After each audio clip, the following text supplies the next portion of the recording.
Good evening, Elizabeth, and everybody else. How's it going, fam? How's it going, fam? Hope y'all are all doing well. What up, Peter Dyer? Yeah, long time. Straight from JR show to from it to here. I was like chilling on my front porch, watching the sun go down. My front porch sits out, looks over a lake. I mean, I don't have like view, but I'm like right back from it. And watched the sun go down, chilling. I was listening to JR, and then came in here. Kids went down to sleep, so that's good. Oh, I left the monitor out there. Hopefully they don't wake up. What's going on? How was y'all's day? So I wanted to go over, well, first, let's kick this like a professional, because that's what we are in this place. Some professional bandits here.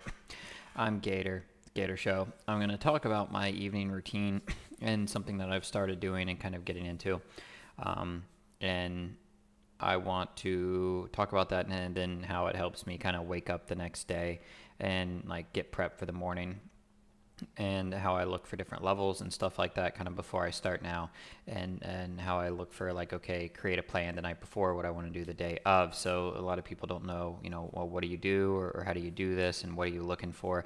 And hopefully this will help you. Also, it'll be the kind of topic of this video, along with some intraday stuff we might get into and talk about my day and hopefully your day a little bit. So if you have questions, throw them up in chat, and let's kick this.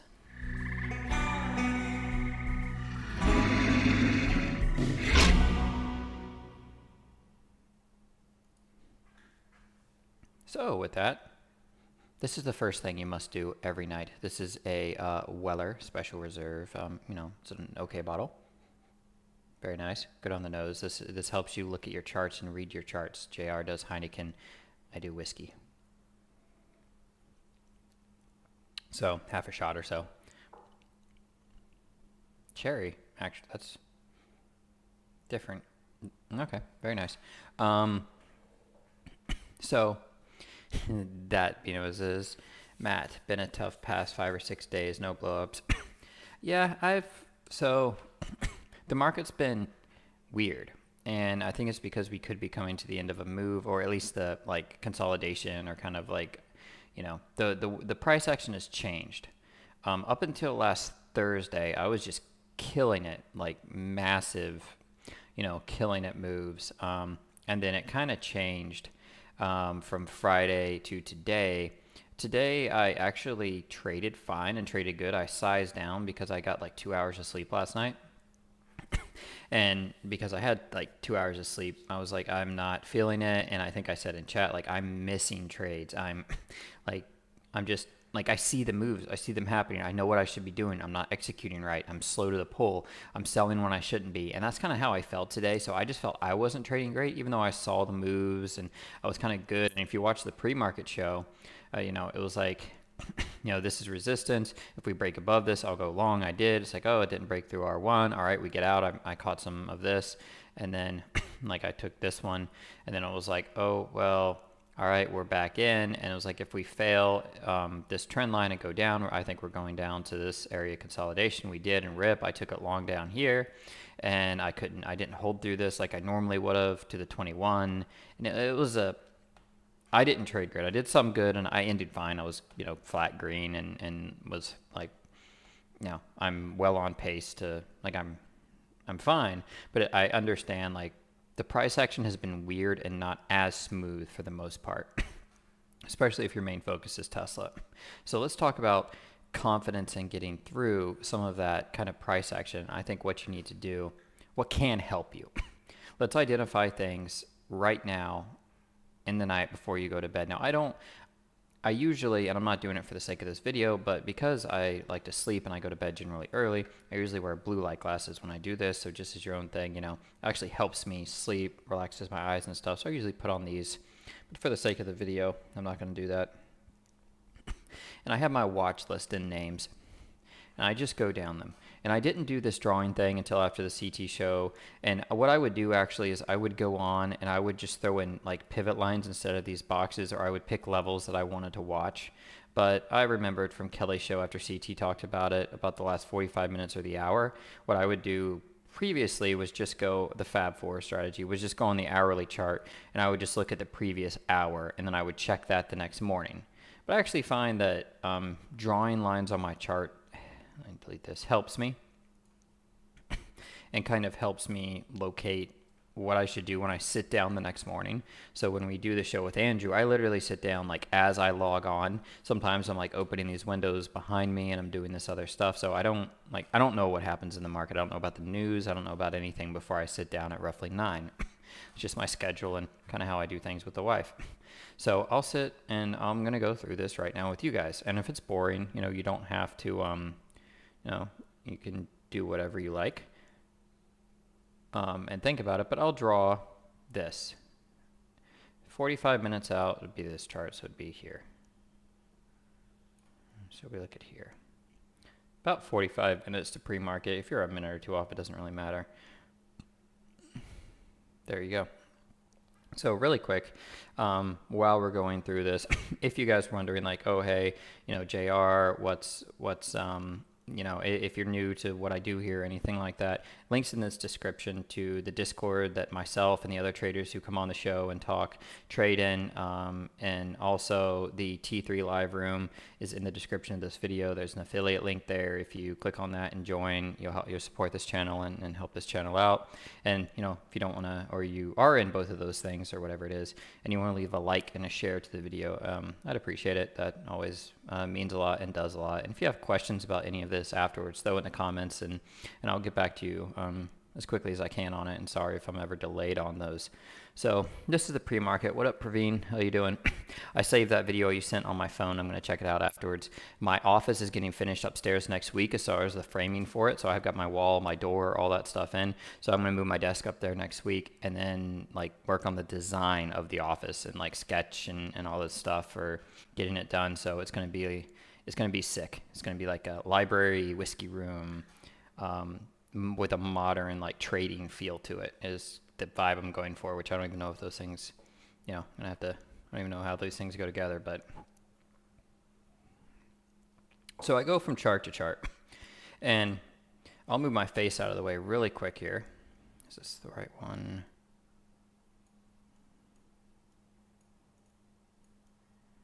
There we go. So,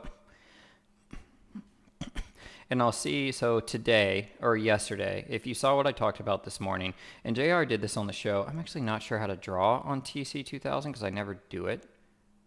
That's notes. Y'all, if any of you guys know how to draw on here, I'm sure I could look it up, but I just never really do it. Erase plane.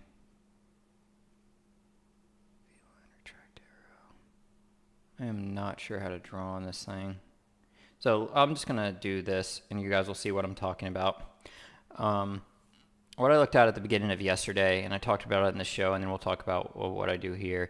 So you could see this morning where Tesla was at. And then I look back at the previous day, and I see if there are any important levels. And this was an important one, and here's your like V-bottom breakout. The Qs look like the same thing here yesterday in Tesla. And a different chart, the Qs did this yesterday, but JR kind of talked about the same thing. The night before, I try to identify that. And then I'll do something like this, and I'll throw a line in there just so I know where it's at. And if I was smart and I'm paying attention and I really like the level, I would color it something, and I've been thinking about adding like a color code.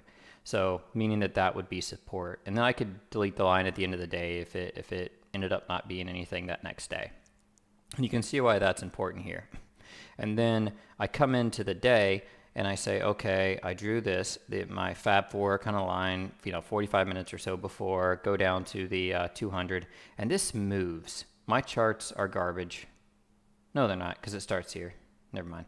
But these TC 2000 charts, the moving averages move sometimes after the fact. Whatever. So, and I'm like, okay, so where are we at? So let's do the same thing here. Let's look at today. This line is kind of still holding. Here's this major kind of support line from today. So I would leave that up. And I would say, this 909 is a pretty key level. Below 909, we really have a gap fill to,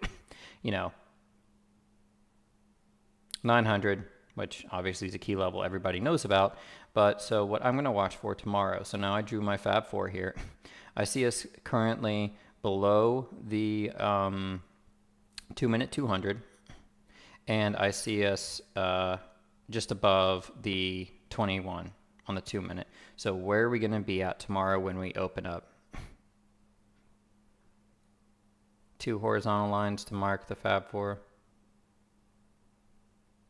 That actually is a good way to do it. You could do 2 horizontal lines, what Praveen is talking about. Like you could do this, and you could just do it a certain color so you know when you're in the Fab. Maybe I'll do that. And I'll just draw it a certain color, like blue, and then it projects. I usually just do it to here because it just projects through, and I don't care later in the day. It's the first like 30 minutes of the day that I care. 2 pink lines. Jokes. You use 2 pink lines. That's actually really handy, and that's a good way to do it. So yeah, Praveen does this. You can mark your Fab 4 like this, and you could do this, and you can pick any color you want to, meaning that it's pregnant. It hasn't birthed a trade yet, so you need to stay out of it, right? That's why you did that. Or it's not pregnant, and when it gets out, you actually have a trade. That's how that works, right? And then green for high and lows, yeah. So however you do it, and then you can mark your pre-market highs and lows the next morning. But I'll sit down and I'll throw my face back up here, and I look at the chart, and I'm like, okay, here's where we're at. All right, so I have an understanding of where we closed at, whether we were in compression or not from the previous days, expansion, compression, where we're at. And then I see a pivotal point here. I see this demand zone up here. And this pivot line is still your main line at $38. So I don't know what we're going to be at tomorrow. So I'm not necessarily making an exact okay, this is what I'm going to do. I'm just going through what the chart tells me in my head, telling a story about the chart looking back. So I'm just looking back at the chart, and I'm trying to tell a story and make up or decide, not make up, but where your areas, where your important areas are at. So you have an important area here, this big demand zone, which we hit and we failed at the end of the day. So you could do this. So you could say, if you wanted to draw this in a certain way, you could even make it green. You could really say that you're in between, at the moment, 909 and 934. And above 934, you're going to have a resistance line, this multi-day top line, going from the top of 5.4 to the top of 8.4. That is going to be resistance. So you have significant overhead resistance. You have this, your demand zone up here. So tomorrow, when we open up, where are we going to open up? What's going to happen? Yeah, I do too, Praveen. I would love that. Or if it sells off, I really don't care. I just want a volatile move. I would love a run-up, though. So you identify, okay, this is what I see. And this is what I'll do the day before, the night before. These are key levels that I'm looking at for the next day. Here's where we're at. Looks like we could be going down some, or we could have a choppy morning. So if we gap down to around 900, we're gapping around support. If we gap down to around 909, we're around support, and we have about a $10 range before we hit some support down here. If we go right below, if we gap down right to the bottom of this in the morning, and we're opening up down around 914, 910. We come up and hit the 21 and fail. I'm going to look for a short, and I expect us to break 909 and make it go to 900. And I just come up with that in my head the night before, so I have an idea of what could happen. I could do it in the opposite direction too. I could say, okay, well, what if we pre-market, there's good news or whatever it is, and Tesla's up here. And it's up here near this demand zone, and we're above all this. Well, what are we going to do? Well, we have this up here, we have this down here, so maybe we need to pull into a moving average and then go up, but there's going to be a lot of resistance, so we're going to be choppy. It's FOMC tomorrow, so I don't really like Tesla for a long unless we gap up. Even then, it's got to pull in some. So, if it gaps up massively and it retraces 50% and go, which I would absolutely, yeah, you might not be wrong, Scotty. So tomorrow, let's say hypothetically, Tesla gaps up I don't know, maybe it gaps up 20 points overnight for some reason to R1. And then we pull back down to the top of this demand zone around 935 or so, and then we rip. That's a possibility for tomorrow. I'm not saying what's going to happen. I have no idea what's going to happen. This is just what I do the night before. So, okay, these are different things I would like to happen to trade Tesla. And all this doesn't take as long as it does in this show. I do it very quickly. And I'm like, okay, that's this. You have your little, whatever triangle breakout here, up to here. There's your measured move. You could draw fib lines and test the levels and see how it traded. And then you could see where you were at today. And what pattern you might be setting up on. Now I know what I'm looking at, what I think I'm looking at going into tomorrow. So I have my Fab 4, I have important levels, which I could take off or add or change the color to, but just key levels of demand zone from the previous day, reversal points, and then I just go to the next name. And CMG I haven't traded. This is something I'm going to be messing around with for like PI stuff like we used to do in Amazon. Try to find contracts to give you, scam money. But GME was just on here because it's a meme stock. I don't usually do these. I did this here, and if you look at it, there you go. But I don't really do this on GME because I don't trade GME regularly. But we would do it in Nvidia. You could see we were very expanded in Nvidia yesterday, so I'll do the same thing in Nvidia here on a 5-minute chart. Let's go to a 2-minute. 14. And again, there are different ways. You don't have to draw this. You don't have to draw this line. So here, Nvidia very compressed. Is this the line? 12. Nope. Look at that. Nvidia pretty compressed. Tomorrow, interesting. And so if there's something like this, I might mark this on because this is more compressed than it has been. So if I see something like this, I'll be like, okay, I might like Nvidia tomorrow, and I'll have a notepad here, or you can do an actual notepad. You could write it down here, and then you could do the same thing with your areas, and you could see, well, where's some support, where's some resistance, where has some of the turnaround been, what are some of the levels that I'm looking for, and you can mark up your charts or not, and then you can create a story based on what you think the market is going to do the next day, or the way you might want to trade it. And so with this one, let's look at the hourly and let's see where we're at.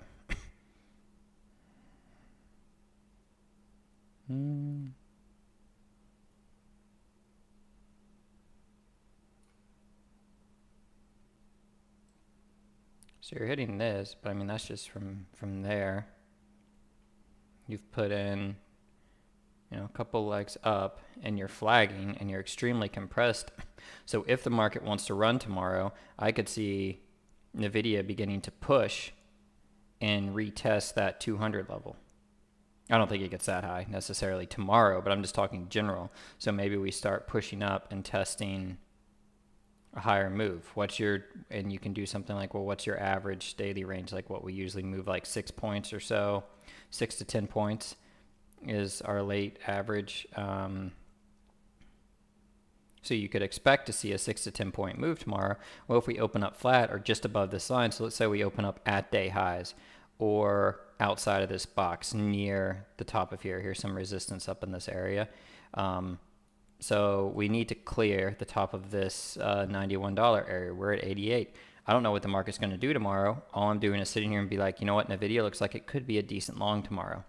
So I just kind of put that in my head, remember to check Nvidia, or I just make a note on my computer or a note on my little notepad down here, watch Nvidia for a long tomorrow. Depending on what the market does, we're compressed, we look like we're strong. All right. You can mark your levels, whatever. I'm not going to go through that on each one of the charts here. And you could do some of that in the morning. Check where you're at. If we get above 91, I think we could make a move to, 96 before we hit real resistance. So if we get above 91, we might have like a 5-point move in Nvidia to the upside tomorrow.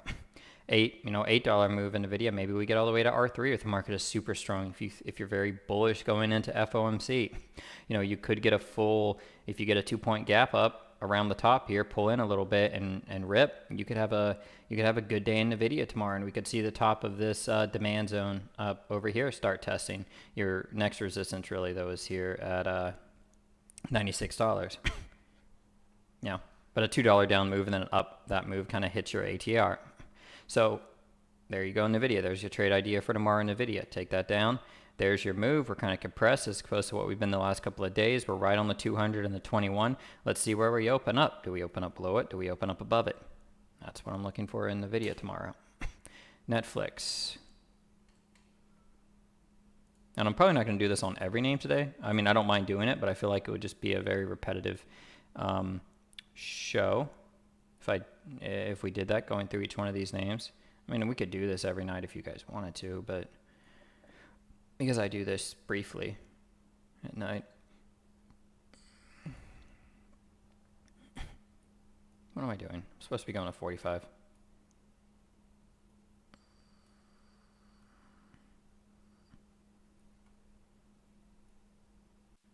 There you go. So we're looking at Netflix. Looks like a short on the 2-minute. Where are you at? You know, and then same thing. Go back, find possible demand zones. Here you go for kind of your turnaround, and find your levels. Find where you want to put things. Find where you think areas of supply and demand are. Down here definitely seems to be one. You've got a lot of stuff around $44. So, you know, if we break through $44 and you want to go down, you know, what's the move in Netflix? Where could it go? Look at the hourly. I mean, Netflix. $44, that's a lot of support. I don't know. We'll see what happens there. I don't really trade Netflix. It's not a name I'm very used to.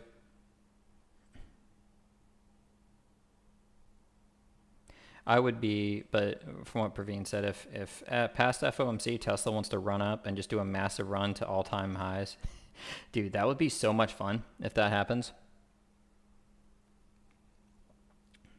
So I'll draw this, expand it over a little bit. Triple Qs.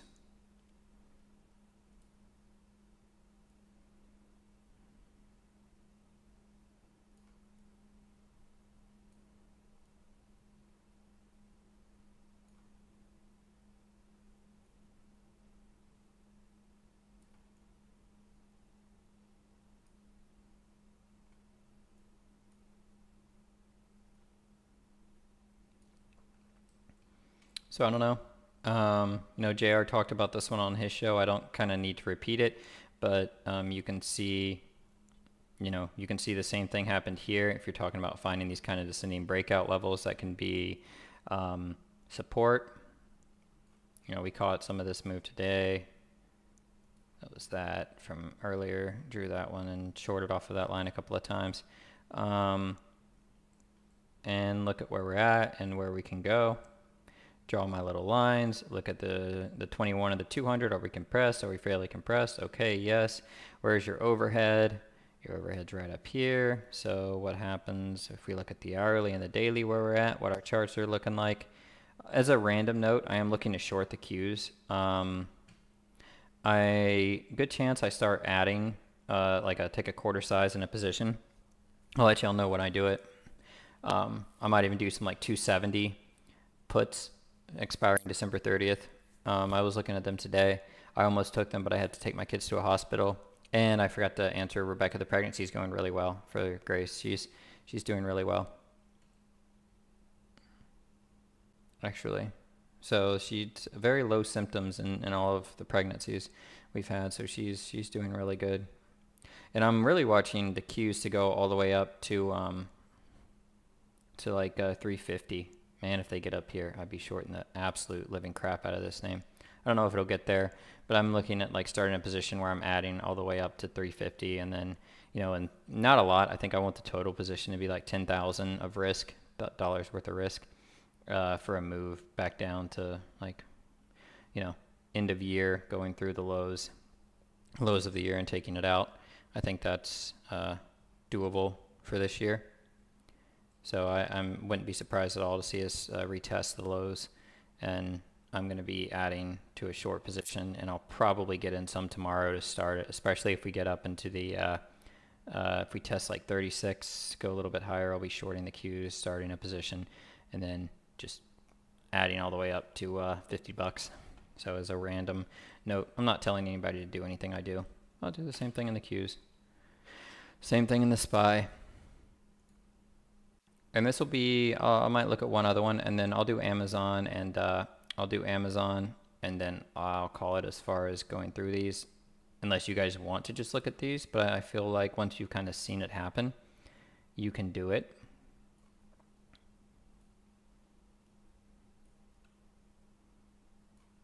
And then work on telling the story. So if you want, and you want to do these, and then you want to send me something to have me look at it, or like take a look at a chart and, well, what do you see here? Like in the SPY, you know, I'm gonna do this. Here's the breakout, because that technically is the breakout. So I'm watching that, which is also the top. That I don't use the SPY a lot. If you can tell, I don't have a lot of lines on it, but SPY is compressing, going up 31, so I'm watching that. mRNA have been trading it. Looks expanded to the downside and bearish. Let's do Amazon really quick, and Apple. I can't believe how strong Apple's been.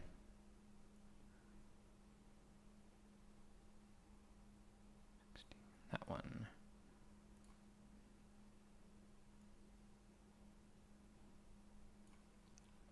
Amazon was a good vehicle today.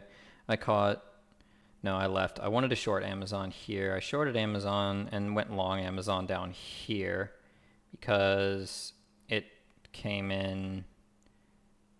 I took Amazon long down here for some reason. I think because it came into this zone. I think I had this marked earlier in the day, and I ended up going long Amazon down here. Yeah, and I took some of this. I just took it into the 200. I didn't take a lot, but Amazon was really strong today.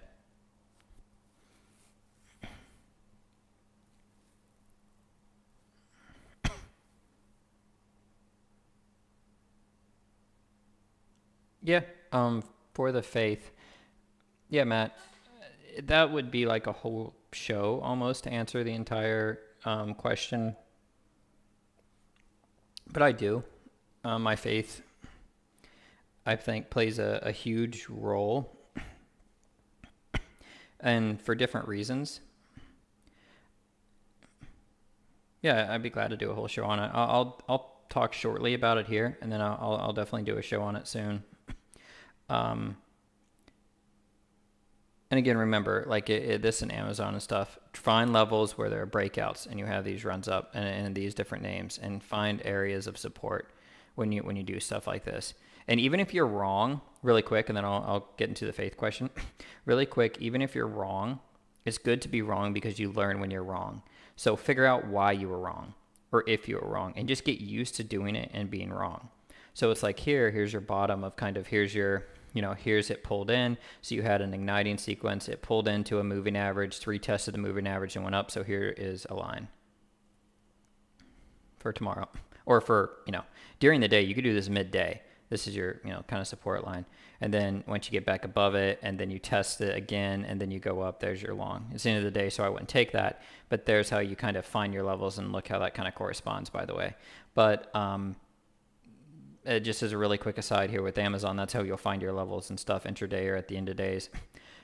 So work on doing that after you draw these. And even if you're wrong, find out what was right when you review your trades or you review your charts at the end of the day, and then learn how to adapt and learn how to put your lines in places that work, because it's kind of like an art form. I don't think it's necessarily an exact science. There's a lot of different ways to skin a cat, but understand what you're doing and do something and then adjust. And I think it'll really help you kind of identify where the move is and what's happening, and how you can and then how you can use this next time to make money.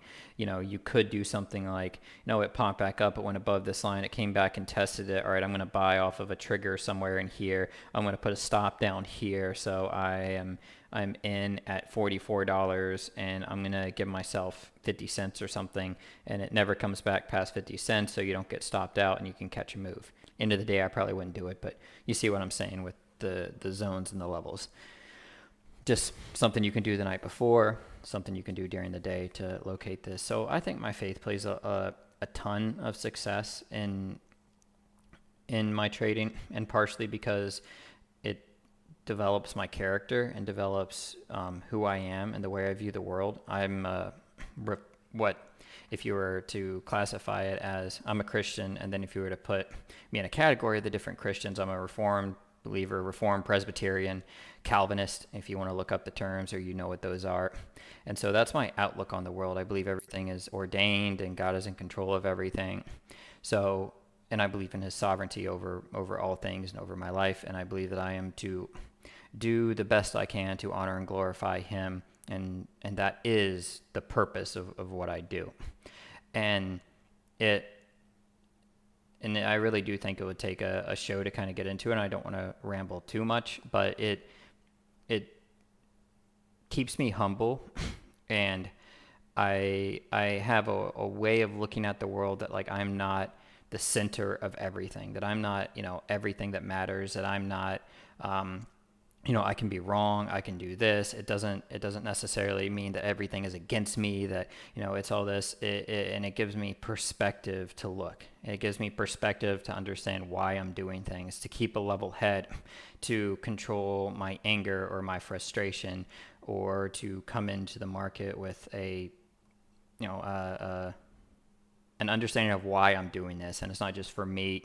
It's not just so that I can get rich or that I can just make the money, even though, like, what we do is we make money. It's like I'm literally making money as my job. It's not like, oh, you're providing a service. I mean, you are in a sense, and I mean, we get into that, but you're printing money, but that's not the purpose of what I'm doing. So it keeps that bigger perspective, and it allows me to not get as sucked into some of the toxicity that you can feel. And I still struggle with it, and you can still struggle with it, and you will still struggle with it. It's not like, oh, you're a Christian, oh, you believe in God's sovereignty, oh, you believe in, all these different things, so that means everything's easy. It doesn't. You still fight through it and you struggle through it, but there's a purpose to it. There's a purpose to the struggle. There's a purpose to the fight. And there's a greater mission that you're on, and it's not there's a greater mission and a greater purpose, and it's not me focused and me centered. And everything that I do, and part of Reformed theology, is covenantal. So there's a covenantal, a long-term future view of how I see the world and how I see the choices that I make. Covenant just really means promise. God's promise. But and I look at that in the way that I raise my family, in the way that I try to treat my wife, in the way that I do this job, is that I'm doing this not for me right here and now, so that I can have this, so then I can have there's some benefits to it, but so that, I can support them, so that I can teach them, so that I can help others. And partially, as far as the character part of it, that is one massive way that it's shaped that part of my success, and how I view the world around me. I don't view myself as something special, other than I'm already special because I'm created in the image of God. And then beyond that, you could say, I just lost my train of thought. Even beyond the personal and the your characteristics. I'm going to have to, I lost my train of thought on it. I'm going to preach it. It'll come back to me in a second, but I lost my train of thought on the second part. So that'll come back. But as far as how I view the world, that does, and the second part is, I think, how I view becoming successful. So some people can become successful and they get full of themselves, or you get, like, you think you're better than you are. And what happens when you get better than you are? Or you think you're better than you are. You get cocky, you start blowing out, you think that, like, you're winning because you got it all figured out. It's like, I know I don't have it all figured out. I know I don't understand everything. I know I don't have everything right. And if I'm being successful, it is because the Lord has given me a talent or a gift. And we're not supposed to hide our talents. We're not supposed to hide our gifts. We're supposed to use them and nourish them and become, in a sense, to use them for God's glory, not just for our own glory, our own success, but for the furtherance of the kingdom. And so if I have been given a gift, then I must become I should do everything I can to become good at this, to help others and to get better at it. It's not just because, oh, you're just awesome because I just have a high IQ. I don't know what my IQ is. I'm probably an idiot, but you have a high this or a high that. No, no, no, no. It has nothing to do with that. So for me, the psychology of that and the stuff is when I sit down, I know that there's that greater purpose to it, and there's that greater, it allows me to stay humble through having success, and not think that I'm something that I'm not, and that there's a greater purpose to what I'm doing. So I need to, figure it out and look at this and learn and be humble and submissive in a sense of my ego, and keep my ego in check, and realize if I've been given the skill, then I need to craft this and get better at it and learn. And so there's all those different things. Like everything about me, who I am as a person, is shaped by my faith, and that includes the job and the trading that I do. So, I have no idea what I would be without my faith, because I have it without Christ as my King, as my Lord, without Him as my Lord and Savior. There's nothing that I could do. I don't really know how to say like it wouldn't affect me. I think when people, I'd have to keep like I'm gonna go longer than intended on this if I get into talking to people who are not Christians, who are traders. And I think you don't have to be a good trader, or to be necessarily anything. I believe in common grace, another theological term for grace and skills that God gives to people who aren't Christians. But yeah, I think it's completely affects the way I am, and the way that I view things, and the way that I see things, and the way that I can kind of stay humble and stay controlled. And I don't know what tomorrow holds, but I know who holds tomorrow, as somebody else I'm sure has said. So I can take peace and take ease, and I can have a long-term view of trading and success, because I have a long-term view of a covenantal view of how I view the world and how I view things to be playing out. So I kind of take that approach, and in a very short answer, that is a short answer to something that could be a lot longer than that. But I don't know if that kind of answers your question for the virtues and the qualities, or if there's anything else there that, or a greater topic that you'd like to hit. So that is some of them for sure. And I'm not a prosperity gospel. I abhor the prosperity gospel. What are the guys? The Joel Osteens, and he's one of the easy ones. But anybody in that vein, whatever their names are, I can't even think. Todd White. You can look up those guys, but I'm very much against that. I in no way believe that at all. I'm the exact opposite of it. So if you know what that is, then you would know. I'm in no way in part of that vein. If you ever kind of look into that, I don't believe in that at all. So looking at the market continuing here.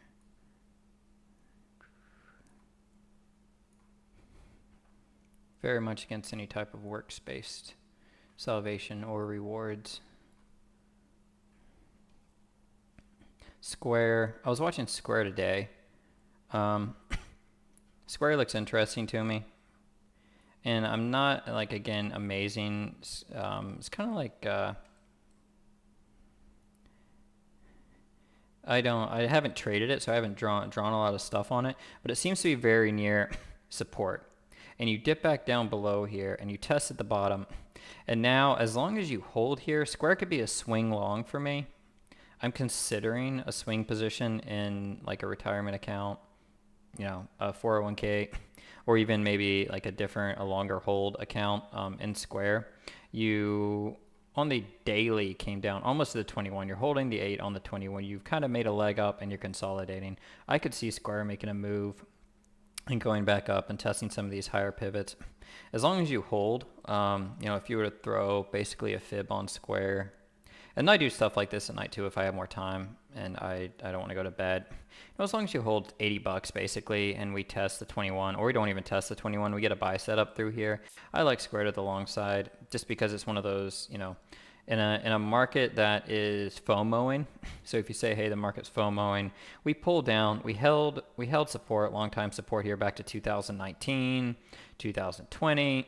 And I don't think it's going to do this, but I do think you have room, and this is a fairly safe, I guess fairly safe upside here. Again, I'm not telling you how to trade, but between 73 bucks, if you hold 80 and you give yourself room to 70 bucks, there's a risk or reward up to the top, and maybe you could see another leg up. Or if you looked at it like this, you could say, oh, we're just one leg down, and here's our second one. We're going to consolidate and go even lower and break down. Maybe that's the case. I don't know much about the fundamentals of this company, but just in a vacuum, I'm looking at it and thinking that. But I haven't been trading it intraday. It worked. It started off below your box here. Never really just kind of sold off. I didn't trade it. I did watch Square. It was on my watch list if it would have hit the 21. If it would have popped up and hit the 21 and went down, I would have shorted Square this morning and called it out. But I didn't short it, alas, so it did me no good. Apple. So I do like Praveen's idea, and I might even try that and see how I like it and color it pink or something like that through the day of drawing this and punching lines through it and making them pink throughout the day. Check out this in Apple, by the way. If you look at this on the daily,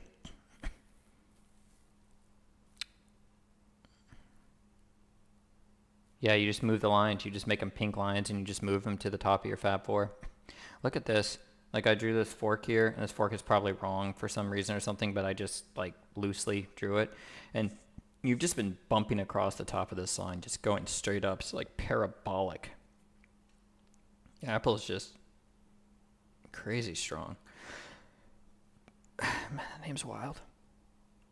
Yeah, you just move your pink lines. You know where they're always at. You're within those levels. I think I'm going to give that a shot. 2-minute chart. So this is my routine every night. I drink like half a shot. I don't drink every night, so I actually don't do this part every night, but relax. I don't care if you drink tea. Drink tea before you go to bed. I take a cold shower, freezing shower every night. And then I come in here, I'll put on my glasses, I'll, drink tea, drink a half shot of whiskey or something, or I'll listen to YouTube stuff that I like, generally not trading related. Listen to Geronimo before then if I'm not spending time with my wife, and harass him and you guys in there and say, crazy things. And then I come in here and I'll do, I just draw these. And used to I would do something else and I would just look at the levels and kind of mark them and write them down. But honestly, I think doing this, and CT was like, when he did this, I was like, what, that's kind of smart. I'm kind of stupid for not doing it. We learn new things every day. So it's partially why a good reason to do the shows. As they help me too. And I'll do this same thing, watch for your levels, where you're at. You had a reversal here, you come up, so okay, there's your bottom. The same thing here, you're above the 8 and the 21. You could have a bull move tomorrow.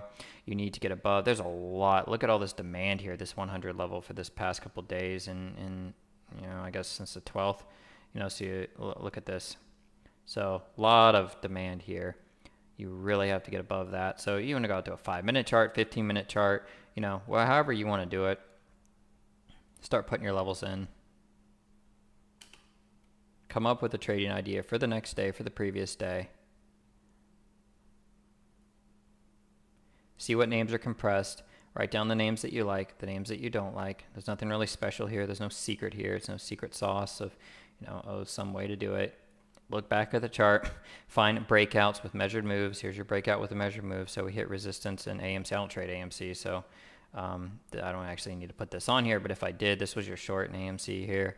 You came into, here's your breakout. You come back down, breakout. This would be a short if it was during the day. So if we open up flat or just below that, I'd watch AMC for a short tomorrow. I'm not trading AMC, so these are just on here because they're meme names and they come up sometimes. Spotify, I haven't traded this in a while. I was watching the same thing here. If it would have popped up and hit the 21 in Spotify today, I had that on one of my watch lists. I would have did it, but it never hit the 21, so I didn't take it. If y'all have more questions, throw them out. I'm just drawing a few more lines before we call the show.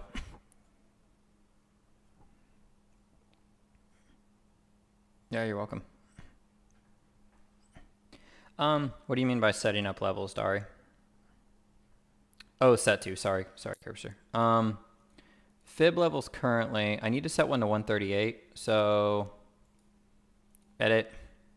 So the ones that I use, actually shouldn't, I don't need to use that one.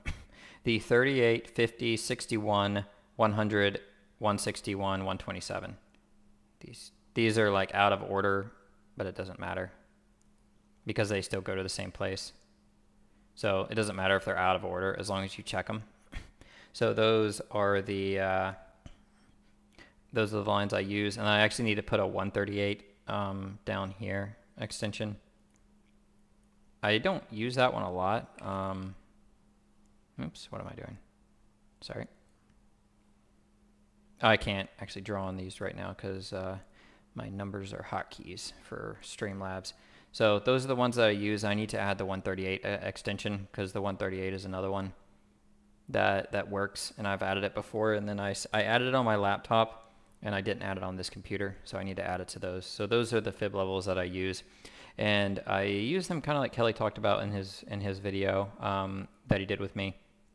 The if we pull in and we do a pull into the 50%, or so the 61% and the 38% are inverted on this because you have to draw the projection. So because you have to draw the projection, they're inverted. Yeah, I mean, I'll say them again. I'll show the numbers and say it, but you know, edit.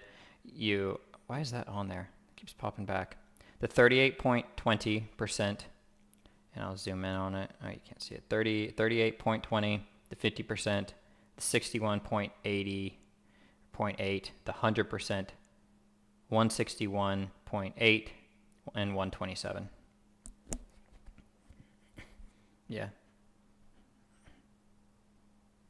And those are the, yeah, and Praveen just posted in the comments, and I'll copy that and I'll post those in the comments of this video.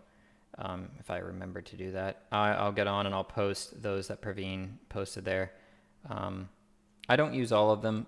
I have found the ones that I use the most are the 38, 50, 61, 100, 127, and 161. Those are my favorites. I don't really do the other ones very much. Kelly does. I just use the ones that I find most helpful. I do find the other ones helpful, but I just don't use them as much. Those are the main ones that I use.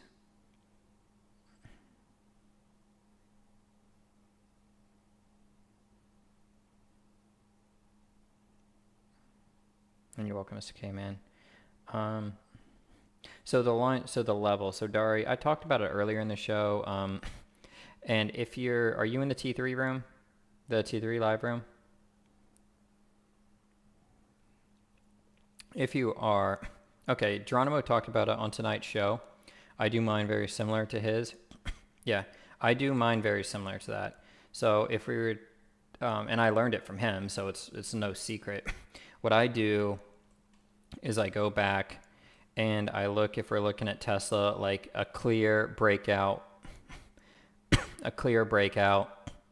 with a measured move or two, or you could say a fib move. I don't really use measured moves. I would do fib moves. So it's like, oh, look, you have a fib move, and then you have a fib move, and then you have consolidation up here. So this is, a full move. So I would just go to the bottom of that and I would draw one. And if we were looking back here, I would do the same thing here. So I would put a line right here actually. So if I was going back even further, I would say here's one, which was actually S2 today. So I would say S2 is a line, but I could put it down at the bottom of it because that's the real support is at the bottom. Usually you'll get some type, when you start coming into the demand levels is when I start selling. And you can see I already have a line here.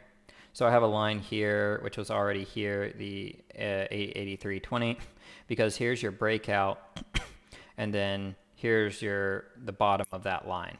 So this is where like you held and then you went higher. So once you get into this level, you're going to be where this broke out from. So if I was looking at Tesla short, and it's kind of the same thing as here. You come back into this is your support. same thing here. If today Tesla would have sold off, you know, let's say it didn't gap up, or let's say the chart looked different and we started selling off, and you're coming into this line, this is the bottom of this like launch up. Same thing down here. Here's your launch up. So let's look left, and it looks like there's some support in here. So I would say, okay, there's some support around 63 bucks in Tesla. And I do that with any name I'm trading. I just don't trade a ton of names because I don't need to make a living. But AMZN, same thing. I could go in here and I could say, okay, where's your breakouts? Here's your breakout. All right, let's look. So down here at the bottom, you could put it up at the top if you wanted like a safer one. But you could say down here, here's definitely some support around 142. And it could be general. Oh, and look, like I didn't even look back when I drew that. You guys just saw me throw this line up here. I zoom out and then look at this. Like you're at the top of these lines. Look, we hit this. It just naturally kind of works. So this has been some support and resistance, and there's definitely some here. So you could say, hey, you know, I've got some support in Amazon around 40 bucks, 140. There's a lot of support in Amazon at this level. So if Amazon was to, let's say, open up, I don't know, it's pop, it's sell off or something, and we had some pattern where we were coming down, you know, or even here, you know, here's an obvious like bounce because you're at the top of this and the top of this. But, you know, and let's say you kept going, where would your next support be? Well, it'd kind of be down here at the bottom of this zone. You definitely have support in here. You have some before then because you have the pivot and you have other things, but there's definitely some support down here. So I do that when I go through these. I wonder if you're delayed a little bit, Curbster. Like watching the video, just because of the comments, I just wonder from the live stream. And so I would do that with any name, and then I would zoom out, and I could do the same thing for the long side in Amazon. You know, you're all the way up here. Oh, look at this in Amazon where you're at. Like you see the demand zone over here from where we ripped, we came back up to and shorted. So I'm gonna put a horizontal line right here, which definitely looks like the top in Amazon, like a top in Amazon. Your next area of demand in Amazon that I would say we're down at 150. So 150, if Amazon rips tomorrow, I'm looking to short Amazon at 150. So if Amazon just going up and we come into 150 and we put in some type of shooting star reversal into 150, I'm going to short Amazon at 150 tomorrow. If it doesn't and it just cuts through it and the market's strong for whatever reason, we come into 153, you know, here's your next, I don't think it's going up this side, but here's your next kind of possible level. There's where the breakout happens. So, you know, if you get into this 156 area, it's not going to go that high tomorrow. I'm not pretending it is. I'm just, you know, hypothetically, let's think 2 or 3 days from now, you know, there's your next kind of level. And then when we get up there, we can look at things, and then we can look at the last day, and we can see where our wedges are and our breakouts are, and there's our tops. So Daria, that's what I do at night.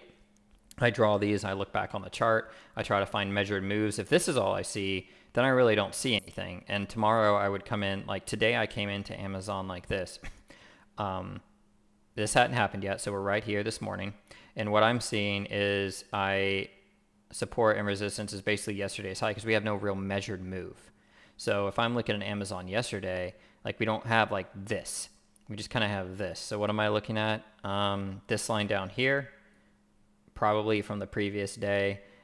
Some down here. So I'm saying, you know, we open up, where did we open up yesterday? Here. So we opened up here. So I'm looking and I'm being like, okay, well, we've got some resistance at the 200. So I'm looking at like the 200, maybe the top of this zone, because you can see where this kind of went up at. So that is a measured move, I guess. So you could say, okay, here's the top of this flat top breakout. So let's do this. And I would do this in the pre-market or the night before. My face is in the way, sorry. Let me move my face really quick. And I'd look left. Remember, this is where we closed yesterday. I would look left and I would throw this line up and I would say, all right, so support in Amazon this morning is 141.54-ish. We are in a wide state. Look at this box. Let's see what happens. Amazon comes down here, double tests this line and holds, which is just below that 200. We're just going to take that for a long. And then you can also put all that into kind of consolidation with the 200 to get you like this level for the bounce. So you have all this stuff adding up for your long, you know, off of the bottom down there. And then, you know, tomorrow, I'm just going to be looking at this. Tomorrow when we wake up, we'll see where Amazon's at, and y'all will watch me in the pre-market, come to the pre-market show, and you'll see me look at where the chart's at, and then look at the lines and say, this is what I think could happen. This is what I'm looking for to take a trade. I'm going to do this. I'm going to do this.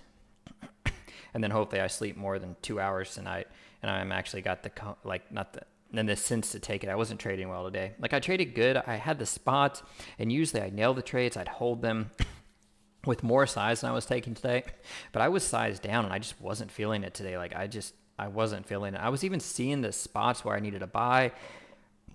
Like, I was fine in green day, but it was just not, like, it was just off. So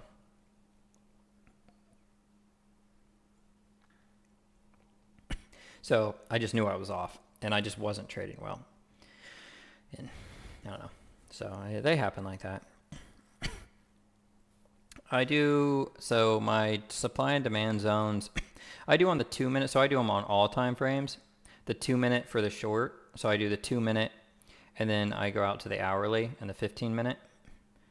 Because the 15 minute you get to see multiple days, so you can look back over the course of a couple days, and I can be like, well, this area has been, you know, something. And so look at this line I'm clicking at right now. Look at all the things that are hitting that. So let me throw up a line there and change the color to something that you guys can see is the 15-minute chart. So I'll just do something like this, and I don't know, make it any color you want to. Not that color. Let's do a color that we can see. Let's do green. Although that's the same as the other ones. Yellow. Sure. So top of that, you know, on a 15-minute, you can see, man, this area is really something. It doesn't mean it hits it every time, but you throw this up here and you look, you're like, huh, there's, you know, a lot of stuff going on in this area. And then you could go back to the hour and you could see if there's a reason that that's the case. And then whenever you get there, it doesn't mean you reverse. It just means you pay attention to it, to me. So not every line is necessarily a buy or a sell. Some things are just like a warning. So I do them first on the 2 minute, because the 2 minutes what I trade on during the day now for the most part. And then I'll go out to the 15 minute and I'll look at it, and I'll jump out to the hourly and I'll look at it and see if I see something, because then you're looking back even farther. And I'll jump out to the daily and I'll see where we're at on the daily. If there's something that's clear, like, oh, we hit the daily 200, and then look what we did. I wonder if we're at the end of the line on Amazon, and I should short Amazon going into next week, if depending on, you know, what happens in the FOMC stuff. Maybe we're going to go down and we're going to retest the 21 before we go higher or fail. So maybe I should take some puts for next week in Amazon. I don't know. I'm not doing that, but you know, these are things I think about, and then I just decide to trade intraday because I'm not a swing trader. And that's how I kind of look at my levels, and I'm just like, yeah, that's what I'm doing. And I do this every night. It doesn't take this long because I'm not talking to y'all. It takes like 15 minutes, and I just take down notes of the stuff I want to do.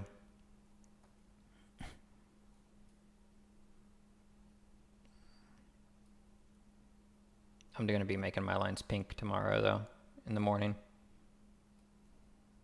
Or I might do that the next day. Doesn't really matter here. Roku compressed. Roku compressed at the same level as it was the day before at this top. Ooh, Roku.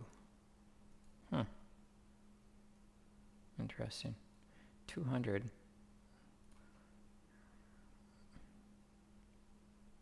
It's flagging. I need to talk to JR about this chart. Roku gap down, went up, and now it's flagging. And it's at this really big level. I don't know what it's going to do here.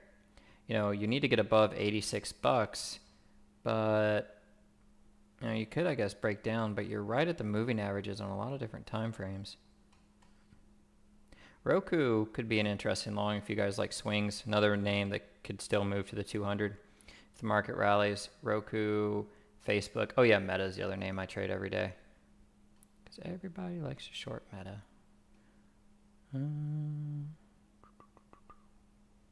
Even if you guys are watching this out of here and you're still hanging out with me, feel free to leave a like or a dislike if you want. If you want to trade with me and you're not used to it, you want to trade with JR and learn this stuff. For someone who's done it a lot longer than I have, there's a link in the description of the video. You can always share the content and all that other fun stuff. Support the channel. I'm in the middle of doing something else right now, like building my office and stuff, but I set the stuff aside, and I planned on doing the 5K challenge. Hopefully in September is when I want to start it after Tesla split. So I want to do it with the name I'm not used to, like after it splits, because people will be like, oh, you made all your money in Tesla, and now it's split, and now, you know, I bet you can't do it now. So I'm just going to do it after Tesla splits. It wouldn't be fair to do it beforehand. Meta. I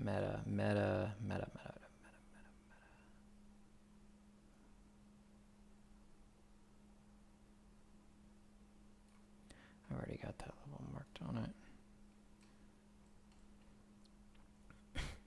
Just want to reverse the top down line right back up to it. I mean, this isn't an easy pattern here, but resistance definitely at 180. Meta setting up, maybe. I don't necessarily like the way that it trades every day. I'll see where it's at tomorrow in Meta. If we open up flat, obviously I like it to the upside if you get above 79, but you just don't have a lot of room. We're so condensed, and we're not in a bull pattern or a bear pattern.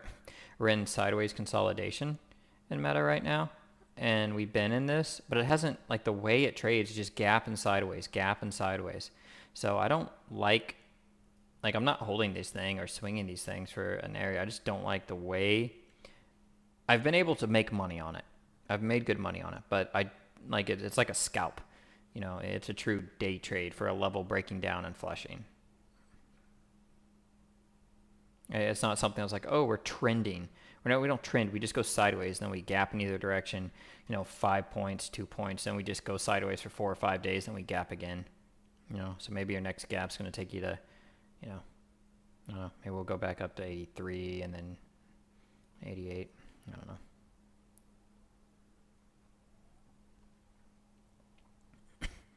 Yeah, Tesla was rough. I talked some about overcoming some of that in the show, Robert. So if you rewatch it, some of it will be about finding levels. It's kind of the point of the show the day before, coming up with a trading idea.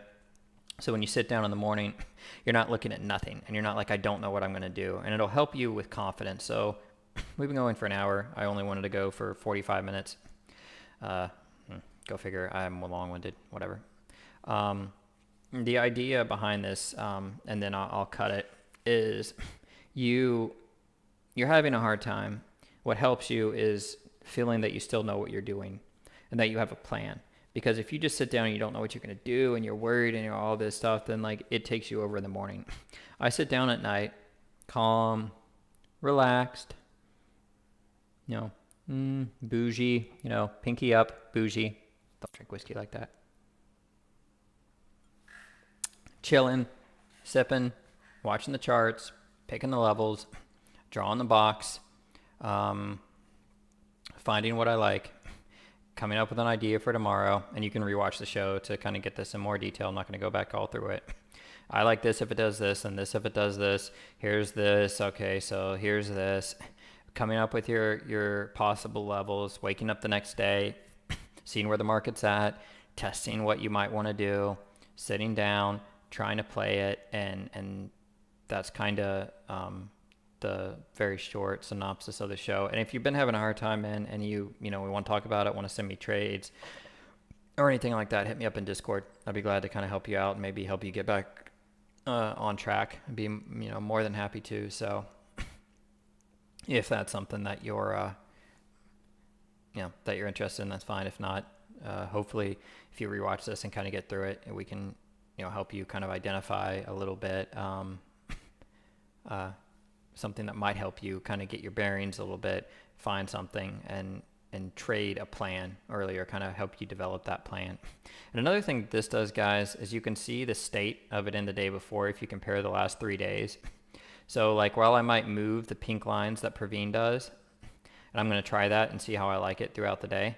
And then also you could do your pre-market highs and lows in a different color. What I like about this, and I leave them, is I can tell compression versus non-compression.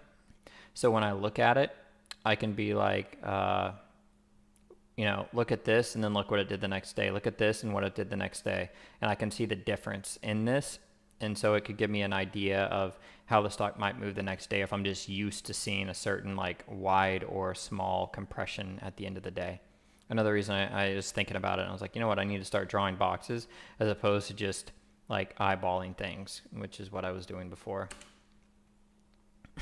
So we've gone through a bunch of the names. You know, we've talked about some of this. It's been going for about an hour now.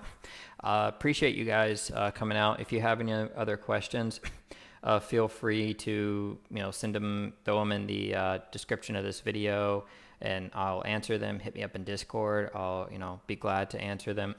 And I hope this was helpful and this was good. I wanted to do another show, possibly tomorrow, FOMC tomorrow. I'll see what's up, and then another one this weekend or two. So open house is coming up too. So if you guys want to, you know, share your friends, like, hey, even if you're not going to trade, you want to check out what I do, you know, let people know about open house over in T3. I think it starts next week, so it'll be interesting to see. You know, it'll be, I think that's going on the same week as the Tesla splits. That's going to be fun. But yeah, hope you guys have a good night and good rest. I'm going to go try and get some sleep so I can be rested and be a little bit sharper on my game a little bit more tomorrow. And yeah, have a good one, guys. Love you guys. I'll see you all in the morning, 9 a.m. for the pre-market show. Like, share, subscribe, all the stuff I'm supposed to tell you to do.